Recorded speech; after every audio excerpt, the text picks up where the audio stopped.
In a study in the 1990s, participants recalled getting lost in a shopping mall as children. Some shared these memories in vivid detail. One even remembered that the old man who rescued him was wearing a flannel shirt. But none of these people had actually gotten lost in a mall. They produced these false memories when the psychologists conducting the study told them they'd gotten lost. And although they might not remember the incident, their parents had confirmed it. And it wasn't just 1 or 2 people who thought they remembered getting lost. A quarter of the participants did.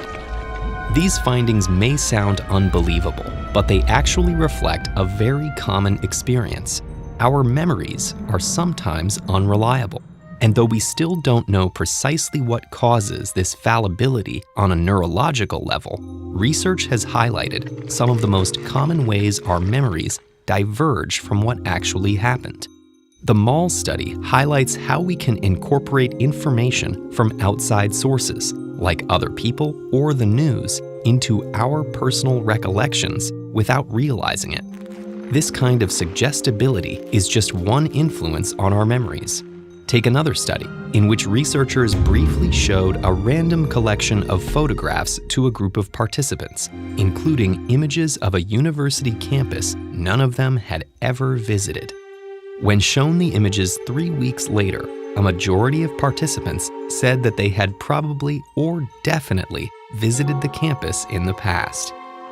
The participants misattributed information from one context, an image they'd seen, onto another, a memory of something they believed they actually experienced. In another experiment, people were shown an image of a magnifying glass and then told to imagine a lollipop. They frequently recalled that they saw the magnifying glass and the lollipop. They struggled to link the objects to the correct context, whether they actually saw them or simply imagined them. Another study, where a psychologist questioned over 2,000 people on their views about the legalization of marijuana, highlights yet another kind of influence on memory. Participants answered questions in 1973 and 1982. Those who said they had supported marijuana legalization in 1973, but reported they were against it in 1982, were more likely to recall that they were actually against legalization in 1973, bringing their old views in line with their current ones. Our current opinions, feelings, and experiences can bias our memories of how we felt in the past. In another study, researchers gave 2 groups of participants background information on a historical war and asked them to rate the likelihood that each side would win. They gave each group the same information, except that they only told one group who had actually won the war. The other group didn't know the real-world outcome. In theory, both groups' answers should be similar, because the likelihood of each side winning isn't affected by who actually won.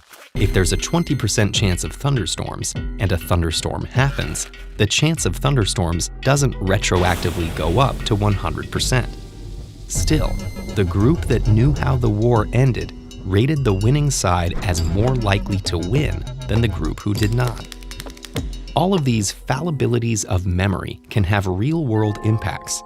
If police interrogations use leading questions with eyewitnesses or suspects, suggestibility could result in incorrect identifications or unreliable confessions. Even in the absence of leading questions, misattribution can lead to inaccurate eyewitness testimony.